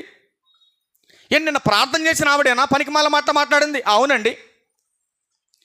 నిన్న గొప్పగా వాక్యాలు చదువుతుంది మైక్లో, ఆనోరేనా చెడు మాటలు మాట్లాడు? అవును, ఆ చెడు మాటలు మాట్లాడుతుంది ఆనోరే. అందుకే అంటున్నాడు, ద్విమనస్కులారా జాగ్రత్త, ఒళ్ళు దగ్గర పెట్టుకున్నట్టున్నాడు. ఇక్కడికి వచ్చి ప్రసంగం చేసి ఇదే నోటితో బండబూతులు తిట్టాను అనుకోండి, బయటికి వెళ్ళి ఏమన్నా విలువ ఉంటుందా దేవునికి? పోనీ ఏమన్నా విలువ ఉంటుందా నా బ్రతుక్కి? మీరు ఆలోచించండి. అందుకే దేవుడు హెచ్చరిస్తున్నాడు, ఏ నోటితో అయితే పాటలు పాడుతున్నారో, ఏ నోటితో అయితే ప్రసంగాలు చెబుతున్నారో, ఏ నోటితో అయితే దేవుణ్ణి మహిమపరుస్తున్నారో కీర్తనలు పాడి, అదే నోటితో చెడ్డ మాటలు మాట్లాడుతున్నారంటే అసలు మిమ్మల్ని ఏం చేయాలంటున్నాడు దేవుడు? ఏం చేయాలి మిమ్మల్ని? అందుకేమంటున్నాడు, మందిరానికి వస్తున్న మీరే మలినమైపోతే, అపవిత్రులుగా మారిపోతే మరి పరలోకం వెళ్ళేది ఎవరో? ఇదే ఇర్మీయా గ్రంథం 9వ అధ్యాయం 4వ వచనం చూడండి. మీలో ప్రతివాడును తన పొరుగువాని విషయమై జాగ్రత్తగా నుండవలెను. జాగ్రత్తగా వినాలి మీరు. ఎవరిని పడితే వాడిని ఇంటికి రానియొద్దు, ఎవరిని పడితే వాళ్ళని ఇంటికి ఆహ్వానించొద్దు, ఎవరు పడితే వాళ్ళతో మీరు సహవాసాలు చేయొద్దు. ఎందుకంటే ప్రతి మనుషుడు కిరాతకుడు అంద బైబిల్లో. ఎవరిని నమ్మటానికి వీల్లేదు. ఎవరిని మంచిగా పాటలు పాడతాడండి, మంచిగా ప్రార్థన చేస్తాడండి, మంచి స్వభావం కలిగిన వాడండి, ఎవరిని నమ్మటానికి లేదండి అని బైబిల్ చెప్తుంది. ఎవరిని నమ్మటానికి లేదు. అందుకే అంటున్నాడు, మీలో ప్రతివాడును తన పొరుగు వాని విషయమే జాగ్రత్తగా ఉండవలెను. ఏ ఆడదాన్నైనా ఏ మగవాడినైనా మీరు అసలు నమ్మటానికి వీల్లేదు. ఎందుకంటే వాళ్ళు తంత్రగొట్టియు తన సహోదరుని కొంపముంచును. చూసారండి, నమ్మకమైన వాడండి, నా ఫ్రెండ్ అండి, నా స్నేహితురాలండి. ఎటు నుంచి స్నేహితురాలు నీకు? ఎటు నుంచి ఫ్రెండ్ నీకు? నీకు మంచి స్నేహితురాలైతే, నీ మేలు కోరేదైతే ఇద్దరు కలిసి వాక్యం గురించి మాట్లాడండి, వాక్యం నేర్చుకొని ఇతరులకు నేర్పించండి. అందుకే క్లియర్గా చెప్పాడండి, ఏ సహోదరినైనను నమ్మకండి. నిజంగా ప్రతి సహోదరుడు, స్త్రీనైనా పురుషుణ్ణైనా అస్సలు మీరు నమ్మటానికి వీల్లేదు. ఎందుకంటే మాయ మాటలు చెప్పి నీకు నీ భర్తకి చుచ్చు పెడతారు వాళ్ళు. వచ్చి మాయ మాటలు చెప్పి నీకు నీ అత్తకి చుచ్చు పెడతారు వాళ్ళు. ఏంటి నీకు పనికిమాల మీటింగ్లో? అరగంట సమయం దొరికితే వాక్యం చదువుకోవాలి, దేవుని జ్ఞానాన్ని నేర్చుకొని నా భర్తకు నేర్పించాలి, నా బిడ్డలకు నేర్పించాలి, మా అత్తమామకు నేర్పించాలి, నా కుటుంబాన్ని ఆత్మీయంగా కట్టుకోవాలన్న జ్ఞానం కలిగిన స్త్రీ ఎక్కడ ఉంది చెప్పండి మీరు? అందుకే అన్నాడు, గుణవతి అయిన భార్య దొరుకుట అరుదన్నాడు. ఏడ కనపడుతుందండి? ఒక్కొక్క మాట తీసి చూపిస్తుంటే ఒక్క ఆడద కూడా తలకాయ ఎత్తి పైకి చూడలేదండి మొన్న మీటింగ్లో. ఎందుకంటే లాస్ట్కి చెప్పుకొని నా చేతులు పట్టుకొని ఏడ్చారు, మొత్తం బొడోమని ఏడ్చారు. సంఘం అంతా ఏడ్చిందండి. మొట్టమొదటిసారి నాకు ఈ 14 సంవత్సరాల్లో సంఘం అంతా ఏడవడం నేను ఫస్ట్ టైం చూశాను ఆ ఊరిలో. ఇట్లాంటి జ్ఞానం కలిగిన బేసున్న మాటలు చెబితే మా కుటుంబాలన్నీ ఆత్మీయంగా ఉంటాయి తమ్ముడు, ఉంటాయి. నా తల్లి గుర్తొచ్చింది వాళ్ళని చూస్తే. ఒకప్పుడు మా నాన్న తాగి మారకపోతే మా అమ్మ ఎంత ఏడ్చిందో నాకు నిజంగా వాళ్ళ బ్రతుకుల్లో కనపడ్డదండి. ఇట్లాంటి విలువైన మాటలు తీసుకొచ్చి మనకు నేర్పించే వాళ్ళు ఉన్నారని మనం సంతోషపడాలి, గర్వపడాలి. నేర్పించే వాళ్ళు లేక బయట ఏడుతున్నారండి. రీసెంట్గా మొన్నే ఒక చర్చ్ ఆఫ్ క్రైస్ట్ సంఘం, ఒక సేవకుడు చచ్చిపోతే సంఘం 2గా మారిపోయి 2 సంఘాలుగా మారిపోయి టెంట్ వేసుకుని ఆరాధన చేస్తున్నారు. సిగ్గు లేదు వాళ్ళ కొద్దికి కూడా. చెప్పారు ఈరోజు నాకు, అన్న సంఘం అయ్యగారు చచ్చిపోయారు, సంఘం కొట్టుకుంటుంది ఈరోజు. కొట్టుకొని మొత్తం వేరైపోయి గుడికి తాళం పెట్టేసి టెంట కింద సంఘం ఆరాధన జరుగుతుందంటే ఎంత సిగ్గుచేటండి. ఏమి నేర్పాడు ఆ సేవకుడు ఆ సంఘానికి? ఏమి నేర్చుకుంది ఆ సంఘం వాక్యానుసారంగా? మీరు ఆలోచించండి. అందుకే సంఘాలు మలినమైపోతున్నాయి, అపవాదికి చేరువవుతున్నాయి. మందిరానికి వస్తున్నారు కానీ దేవుడు అంటే భయం లేదు వాళ్ళకి. అందుకే హెచ్చరిస్తున్నాడు, ప్రతి సహోదరుడు తంత్రగొట్టియు కొండెములు చెప్పుటకై తిరుగులాడుచున్నాడు. సత్యము పలుకక ప్రతి వాడును తన పొరుగు వానిని వంచును. అబద్ధములాడుట తమ నాలుకలకు అభ్యాసము చేసుకొని ఉన్నారు. ఎదుట వాని తప్పులు పట్టవలనని ప్రయాసపడుదురు. వాక్యమేమో సత్యాన్ని చెప్పి తప్పులు కడిగివేమని వాక్యం చెబుతూ ఉంటే వీళ్ళేమో తమ తప్పులు కప్పిపెట్టుకోవడానికి ఎదటోళ్ళ తప్పులు పట్టుకోవడానికి తిరుగుతున్నారంట బయట. నువ్వు చేస్తుందే తప్పు, ఆ తప్పుని కప్పిపెట్టడానికి మనోజ్ ఏమైనా తప్పు చేస్తుండే వాడిని పట్టుకోవాలా? ఇప్పుడు ఆడిని పట్టుకుంటేనే కదా రేపొద్దున ఆడి జుట్టు ఆడి మెడకాయ నా చేతిలో ఉంటేనే కదా నా తప్పుని నేను కప్పిపెట్టుకోగలుగుతాను. ఇప్పుడు అయ్యగారు ఏమైనా తప్పులు చేస్తాను, ఆడిని పట్టుకోవాలా? ఆడిని కూడా పట్టుకున్నాం అనుకోండి, అసలు మన జోలికి వచ్చే మగోడు లేడిక. ఎందుకంటే ఏ చిన్నది దొరికినా కానీ రంకెలేసి వాక్యం చెప్పేది ఆయనే కదా. అసలు ఆడిలో తప్పు ఉందని పట్టుకున్నాం అనుకో, ఆడిని నా కాలు కింద చెప్పులా పెట్టుకోవచ్చు అయ్యగారిని. ఉన్నారా లేదు అలాంటి వాళ్ళు సంఘాల్లో? ఓరి బోళ్ళు అంతమంది అండి, ఎంతమంది చెప్పట్లా బయట మేము వెళ్తే ఉన్నారు సంఘాల్లో అలాంటి వాళ్ళు. అందుకే ఏం చెప్తున్నాడంటే సత్యము పలుక, అసలు సత్యం పలకాలనే కదా సంఘాలకు వచ్చింది నువ్వు. సత్యానికి స్తంభము, ఈ సమాజానికి ఆధారము అని బైబిల్లో రాయించాడు. కానీ సత్యానికి స్తంభంగా ఉండి సత్యం పలకవలసినటువంటి సంఘస్థులే, మందిరస్తులే మలినమైపోయి ఏం చేస్తున్నారంటే సత్యానికి బదులు అబద్ధాలు మాట్లాడటం, అబద్ధాలు కల్పించేసుకోవటం, ఎదటోళ్ళ మీద నిందలు వేసేయటం, ఎదటోళ్ళని తక్కువ చేసి మాట్లాడటం. ఇదేనా క్రైస్తవులు చేయవలసినటువంటి పనులు?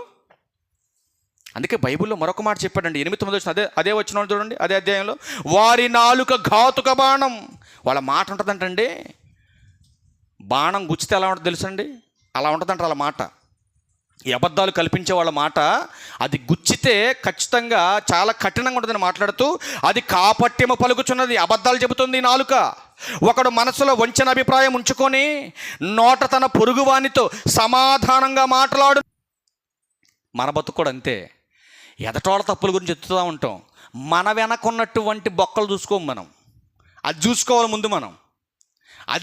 ముందు మనం. అందుకే అంటున్నాడు, ఏమంటాడు? వారి నాలుక ఘాతుక బాణం, అది కాపట్టిమ పలుకుచున్నది. ఒకడు మనసులో వంచన అభిప్రాయం ఉంచుకొని నోటితో తన పొరుగువానితో సమాధానంగా మాట్లాడును. ఇక్కడికి వచ్చి బ్రహ్మాండంగా అయ్యగారు వందనాలు అంటారు, వెనకాలకు పోయి అన్ని వంకర మాటలే. ఇక్కడికి వచ్చి తమ్ముడు వందనాలు తమ్ముడు అని ఇక్కడ తమ్ముడికి వందనాలు చెప్తారు. అవతలకు పోయి ఇది ఎలాంటివాడు అనుకున్నావు, ఇది మామూలుడు కాదు, ఇది ఎలాంటిది అనుకున్నావు, ఇది మామూలు కాదు. నువ్వేమన్నా మామూలుడువా? నువ్వేమన్నా మామూలుదానివా? నీ బతుకు నా బతుకు నువ్వు నేను చెప్పకూడదు, మరి ఎవరు చెప్పాలి? హృదయాంతరంగాలు ఎరిగినటువంటి దేవుడు చెప్పాలి. పలానా విక్టర్ పాల్ మంచోడు కాదు అని దేవుడు చెప్పాలి. పలానా మనోజ్ మంచోడు కాదు దేవుడు చెప్పాలి. నువ్వెవడ మధ్యలో చెప్పడానికి? అందుకే దేవుడు చాలా ప్రాముఖ్యమైన సంగతులు చెప్పాడు. చూద్దాం సామెతల గ్రంథం 16:28 చూడండి. సామెతల గ్రంథం ఇంక 2 మాటలు చూసి ముగించేద్దాం. సామెతల గ్రంథం 16:28 చూడండి. 16:28 చూడండి ఏమంటున్నాడు. మూర్ఖుడు కలహము పుట్టించిన, గొడవలు పుట్టించేవాళ్ళకి ఏం పేరు పెట్టాడు దేవుడు?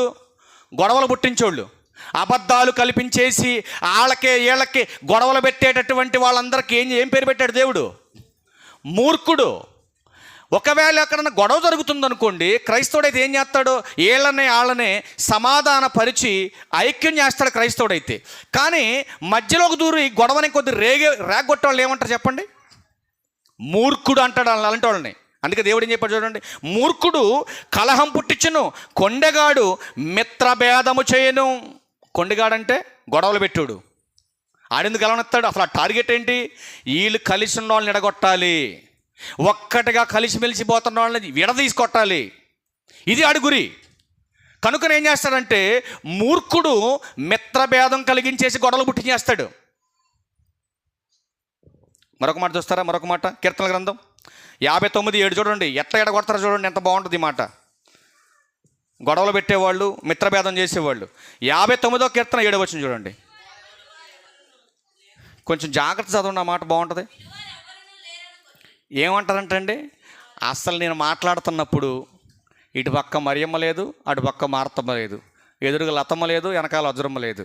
ఇప్పుడు నేను ఒక్కదాన్నే 4 గోడల మధ్య కూర్చున్నా నేను. కాబట్టి ఇప్పుడు నేను ఫోన్లో ఏం మాట్లాడినా మా ఆయన వినడు, మా అత్తెందో, నా ఇరుగు పొరుగు వాళ్ళు వినరు, అయ్యగారు అస్సలు వినడు. అర్థమైందా? కాన్సెప్ట్ జాగ్రత్తగా వినాలి మీరు. అస్సలు ఎవరు లేరు. ఇప్పుడు నేను ఏం మాట్లాడినా ఇప్పుడు ఈ రాజ్యానికి నేనే రాణిని, నేనే రాజుని అనుకుంటున్నావు నువ్వు. ఇప్పుడు బాంబు పెట్టే ఉంచాడు నీ కింద, జాగ్రత్త చదువు. ఏం చెప్తున్నాడు? వినివారు ఎవ్వరూ లేరనుకొని వారు తమ నోట నుండి మాటలు వెళ్ళగక్కుదురు. చూడండి కిందకు వచ్చారు అంటున్నాడు కదా, వారి పెదవులలో కత్తులు ఉన్నవి అంటున్నాడండి. అబ్బా ఏమండి, ఎప్పుడైనా కనపడే కత్తులు మీకు? అంటే ఒక మాట బంధాలను తెంచేస్తుందండి. కలిసిమెలిసి ఉన్నటువంటి బంధాలని ఇట్లాంటి మాటల వలన, కల్పితంతో కూడినటువంటి పదాల వలన మనల్ని విడగొట్టడానికే దేవుడు అపవాది ఏం చేస్తున్నాడంటే మనుషుల్ని చెడగొడతా ఉంటాడండి భూమి మీద. అందుకే ఏమంటున్నాడు చూడండి, కత్తిపోటి వంటి మాటలు పలుకువారు కలరు అని చెప్పి కిందకు వచ్చేసరికి అంటాడు కదా, అబద్ధమాడు నాలుక.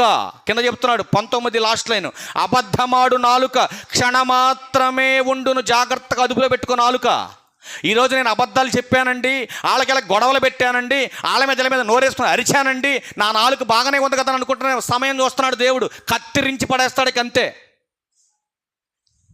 మన ఈ మధ్య ఒకడు సోషల్ మీడియాలో మీరు చూసారో లేదో, రీల్స్లో యేసుక్రీస్తు ప్రభు వారి మీద వ్యంగ్యంగా పాడిండు బట్టలిప్పుకొని పాట. ఒక్క సెకండ్లో గొంతు ఆగిపోయింది అంతే అడికి. ఒకవేళ గొంతు ఆరిపోయిందేమని నీళ్లు తీసుకున్నాడు తాకడానికి మహానుభావుడు. నీళ్లు తీసుకున్నాడు, ట్రై చేశాడు, అటు నొక్కున్నాడు, ఇటు నొక్కున్నాడు, ఎటు నొక్కుకున్నా గొంతు రాలేదు, పోయిందే కదంతే. ఈరోజు మనం కూడా దేవుని పట్ల భయము లేకుండా మనం అదుపు లేకుండా తయారైతే ఆపుతాడు నిన్ను. అంతే, అది అర్థం చేసుకోవాలి. ఆపుతాడు నేను కొంతకాలం. సామెతల గ్రంథం 6:12 సామెతల గ్రంథం 6:12 చూడండి. ఏమండి, కుటిలమైన మాటలు. ఏమంటే కుటిలమైన మాటలు అంటే అర్థం ఏంటి? కుటిలమైనటువంటి మాటలు అంటే అర్థం ఏంటి? మోసపూరితమైనటువంటి మాటలు, వంకర మాటలు అన్నమాట. ఇవి వంకర మాటలు. ఈ వంకర మాటలు ఎవరు మాట్లాడతారు? వంకర బుద్ధి కలిగినోడు మాట్లాడతారు. అర్థమవుతుందండి? వంకర మాటలు ఎవరు మాట్లాడతారు? వంకర బుద్ధి కలిగినోడు మాట్లాడతాడు. బుద్ధి తిన్నగుంటే కుదురుగు మాట్లాడతారు. మరి బుద్ధి తిన్నగలేదు కాబట్టి వంకర మాటలు మాట్లాడతారు. అందుకేమన్నాడు, కుటిలమైనటువంటి మాటలు పలుకువాడు పనికి మాలినటువంటి వాడు. మీకు అర్థమైపోవాలి. ఎవడైనా దుర్భాష మాట్లాడుతున్నాడా, ఎవడైనా అబద్ధాలు మాట్లాడుతున్నాడా, ఎవడైనా కల్పించే మాటలు మాట్లాడుతున్నాడా, ఎవడైనా వంకర మాటలు మాట్లాడుతున్నాడా, ఇట్లాంటి వాడు మలినమైపోయినటువంటి వ్యక్తి. మీరు గమనించాలి ఈ విషయాన్ని అని చెబుతూ కిందకు వచ్చేసరికి అంటాడు కదా, మరి ఇట్లాంటి వాళ్ళు మేము ఎట్ట గుర్తుపట్టాలంటే ఒక సిగ్నల్ చెప్తున్నాడు, ఒక సూచన చెప్తున్నాడు ఎట్లాంటి వాళ్ళని ఎట్ట గుర్తుపట్టాలో. చూడండి, వాడు కన్ను గీటుచు కాళ్ళతో సైగ చేయును, వ్రేళ్లతో గుర్తులు చూపును, వాని హృదయం అతి మూర్ఖ స్వభావం గలది, వాడెల్లప్పుడూ కీడు కల్పించుచు జగడములు పుట్టించును. ఇదే బ్రతకాలది. ఇక పొద్దున్న లెగితే ఈ కొంపలో గొడవ పెట్టాలి, ఆ కొంపలో గొడవ పెట్టాలి, వాళ్ళకి గొడవ పెట్టాలి, వీళ్ళకి గొడవ పెట్టాలి, ఇలా బతుకంతా కదే. ఇలా పెడితేనే నిద్ర పట్టుద్ది వాళ్ళకి, ఇలా నిద్ర పట్టదు నైట్ అంతా. గొడవల పెడితేనే నిద్ర పడుతుందంటే నీకు హార్ట్ అటాక్ దగ్గరకు ఉందని గుర్తుపెట్టుకో.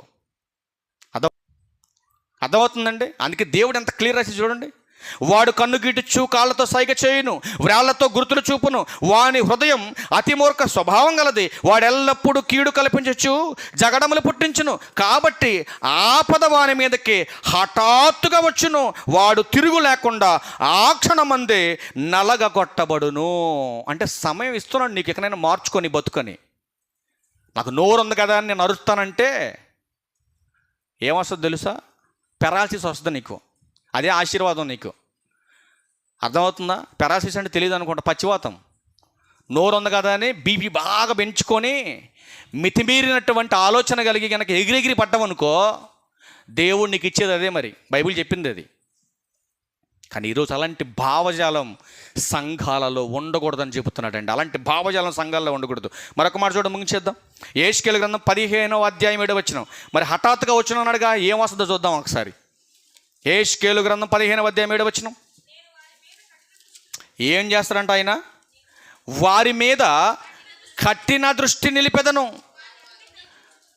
చూడండి ఏమంటున్నాడు, నేను వారి మీద కఠిన దృష్టి నిలుపుదును, వారి అగ్నిని తప్పించుకొనినను అగ్నియే వారిని దహించును, వారి ఎడల నేను కఠిన దృష్టి గలవాడనై ఉండగా నేను దేవుణ్ణని అప్పుడు తెలుసుకుంటారు. మీరు అబద్ధాలు చెప్పి వాళ్ళని వీళ్ళని విడగొట్టి గొడవలు పెట్టి నోరుందగానే మాట్లాడుతున్నప్పుడు ఒకవేళ నీకు తెలియకపోవచ్చు నేను ఉన్నానని. కానీ ఒక రోజు నేను అనేవాడిని ఉన్నాననే రోజు నీకు గుర్తు చేసే రోజు ఒకటి ఉంది. అది ఖచ్చితంగా నీకు గుర్తు చేసే నేను చంపుతానంటున్నాడు దేవుడు. మీరు ఆలోచించండి, పాపం చేసిన ప్రతి ఒక్కళ్ళని మీరు గమనిస్తున్నారో లేదో, పాపం చేసిన ప్రతి ఒక్కళ్ళకి పాపం ఎందుకు చేశారో ప్రతిఫలాన్ని చూపించి చంపుతున్నాడు దేవుడు. మీరు గుర్తుపెట్టుకోండి ఇది. అయ్యో తెలియకుండా చచ్చిపోయారు అనుకోవడానికి లేదండి. ఇస్కరియోతు యుద్ధం చూడండి, వాడు ఉన్న 12 మందిలో శుద్ధ వేస్ట్ ఫెయిల్ ఆడే. అయినా కూడా యేసుక్రీస్తు ప్రభువారు పెత్తనం ఎవరికి ఇచ్చాడు? పేతురుకి ఇచ్చాడా? యోహానికి ఇచ్చాడా? ఇవ్వాల. ఆ వేస్ట్ గాడికే ఇచ్చాడు. ఎందుకు ఇచ్చాడు? ఏమండి, ఏదైనా చేయగలిగినటువంటి దేవుడు మరి పాపి మనసును ఎందుకండి ఈజీగా మార్చలేకపోతున్నాడు చెప్పండి? ఎందుకంటే మనకు మనంగా మారితేనే దేవునికి ఇష్టం అండి. అన్నిటిని చేయగలిగిన దేవుడు మనుషుల మనసులను ఎందుకు మార్చలేకపోతున్నాడు? ఎందుకంటే అట్టి అవకాశాన్ని దేవుడు మనకి విడిచిపెట్టాడండి. నీకు నువ్వుగా మనసు మార్చుకుంటేనే పరలోక ప్రవేశం దొరుకుతుంది, లేదంటే నరకానికి జారిపోతాం మనం. అందుకే ఉంటున్నాడు, ఇదిగో నాయన కుటిలమైనటువంటి మాటలు మాట్లాడుతున్న వారులారా కఠిన శిక్ష మీకు విధించబడుతుంది. అది విధించబడిన సమయంలో మీరు తప్పించుకోలేరని మాట్లాడుతూ మరొక మాట చెబుతున్నాడు కదా. అసలు నిజంగా ఒక మాట మనం ఆలోచించాలి. మందిరానికి వచ్చిన వారు అబద్ధాలు ఎందుకు మాట్లాడుతున్నారు? ఎందుకు కుటిలమైన మాటలు మాట్లాడుతున్నారు? ఎందుకు కల్పితంతో కూడినటువంటి మాటలు మాట్లాడుతున్నారు అని అంటే వాళ్ళు యథార్థవంతులు కాదు అంటుందండి బైబిల్. చూడండి, కీర్తన గ్రంథం ఇందాక వాక్యపఠనం చేసుకున్నాం కదా, ఆ మాట చూసి ముగించేద్దాం. కీర్తన గ్రంథం 15వ కీర్తన 3వ వచనం. అట్టివాడు నాలుకతో కొండెములాడాడు, తన చెలికానికి కీడు చేయడు, తన పొరుగువాని మీద నిందమాపడు. ఎవరు? ఏ ఊరు వీళ్ళు? ఏ ఊరోళ్ళండి వీళ్ళు? ఎవరిళ్ళు? 2వ వచనం. యథార్థమైన ప్రవర్తన కలిగి నీతిని అనుసరించువారు. చూడండి ఏమంటున్నాడు, యథార్థంగా ప్రవర్తించేవారు, నీతిని అంటే వాక్యాన్ని అనుసరించేవారు పొరుగువాని మీద కొండాలాడడు, పొరుగువానికి కీడు చేయడు, పొరుగువాని మీద నింద మోపడు. గమనించాలి ఈ విషయాన్ని. అంటే ఈరోజు నిందలు మోపుతున్నామంటే మనము యథార్థవంతులము కాదు. ఒకవేళ నీ కళ్ళతో చూసినా, ఒకవేళ తెలుసో తెలియక అవతలోడు తప్పు చేసినా, నువ్వు నీతిమంతుడివి యథార్థవంతుడివి అయితే ఏం చేయాలి? డైరెక్ట్గా తప్పు చేసినోడి దగ్గరికి వెళ్ళి, ఒరే నాయన, నీ ఒక్కడి వల్ల, నీ ఒక్కదాని వలన సంఘానికి అవమానం, అది దేవుని నామానికి అవమానం కనుక నీ ప్రవర్తన దిద్దుకొని హెచ్చరించెళ్ళి, తప్పులేదు నీకు. వెనకపోతే వదిలేయి, వెనకపోతే ఆ క్షణం వదిలేసి ప్రార్థన చేయి. దేవుని చిత్తం అయితే ప్రవర్తన మార్చుకొని నిలబడతాడు. దేవుని చిత్తంలో లేకపోతే ఆ పాపంతోనే దేవుడు తుడిచేస్తాడు. అంతే. ఎప్పటి నుంచి మీరు నేర్చుకోవాల్సింది ఒకటే, ఎవరైనా తప్పు చేస్తున్న వారు కనపడితే వాళ్ళని ఒకసారి మందలించెళ్ళి, నీ వల్ల సంఘానికి చెడ్డ పేరు వస్తుంది, నీ వల్ల ఊరికి చెడ్డ పేరు వస్తుంది, పద్ధతి మార్చుకొని చెప్పు, హెచ్చరించు. నువ్వెవడదా చెప్పడానికి పో అన్నారనుకో, ఇంటికెళ్ళి ప్రార్థన చేయాల కోసం. అదే చేస్తానండి, నేను ఎవరిని ఏమన్నావు కానీ కద్దిస్తా ఒకసారి. అందుకే దేవుడు హెచ్చరిస్తున్నాడండి. ఏం చెప్తున్నాడు? తమ పొరుగువాని మీద నింద మాపుడు అంటున్నాడు. ఎవరు? మలినము కాని మందిరస్తులు ఎవరైతే ఉన్నారో వాళ్ళు నిందలు మాపరు. మరి నిందల మాపులందరూ ఎవరు? మలినమైపోయినటువంటి వారు, చెడిపోయినటువంటి వారు, పాపానికి మరలా లోకంలోకి వెళ్ళిపోయినటువంటి వారు వీళ్ళు. ఎట్లాంటి వారు ఎదుటోళ్ళ మీద నిందలు వేయటం, ఎదుటోళ్ళని చులకనగా మాట్లాడటం, ఎదుటోళ్ళ మీద వ్యంగ్యంగా మాట్లాడటం. మరొక మాట చూడండి, సామెతల గ్రంథం 21వ అధ్యాయం 23వ వచనం కూడా చూడండి. ఇంకొక మాట చూద్దాం. సామెతల గ్రంథం 21వ అధ్యాయం 3వ వచనం కూడా చూడండి. క్షమించండి, 21:23 చూడండి. 21:23లో నోటిని నాలుకను భద్రము చేసుకునేవాడు శ్రమల నుండి తన ప్రాణమును కాపాడుకొనును. నోటిని భద్రం చేసుకుంటే ఏమైందంటే ప్రాణాన్ని కాపాడుకుంటాం. నోరు ఉంది కదా అని నోరు వేసుకొని అరిసామనుకో, పెద్దోళ్ళకి సామెత చెప్పాడు చిన్నప్పుడు. ఏంటి సామెత అది? నోరు మంచిదైతే ఊరు మంచిది అవుద్ది. నోరు మంచిది కాదనుకోండి, ఊళ్ళో మంచినీళ్ళు కూడా దొరకవు నీకు. గుర్తుపెట్టుకోవాలి ఈ మాట. నోరు మంచిదైతే ఊరంతా సపోర్ట్ చేస్తుంది నీకు.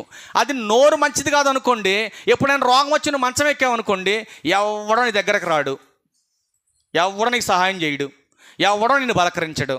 అలాంటప్పుడు నువ్వు బతుకుంటే ఏంటి, సస్తే ఏంటి? ఆలోచించు. అందుకే అంటున్నాడు, నోటిని కాచుకునేవాడు శ్రమల నుండి తన ప్రాణమును కాపాడుకొనును అని చెప్తూ అంటున్నాడు కదా. మరి నోటిని కాచుకోమని ఎందుకు ఇంత కట్టికి చెప్తున్నాడు? ఏంటి అసలు నోటి ద్వారా మనం చేసేది? ఒకసారి ఒక మాట చూసి ముగించేద్దాం. ఎఫెసీయులకు రాసిన పత్రిక 5వ అధ్యాయం 4వ వచనం చూడండి.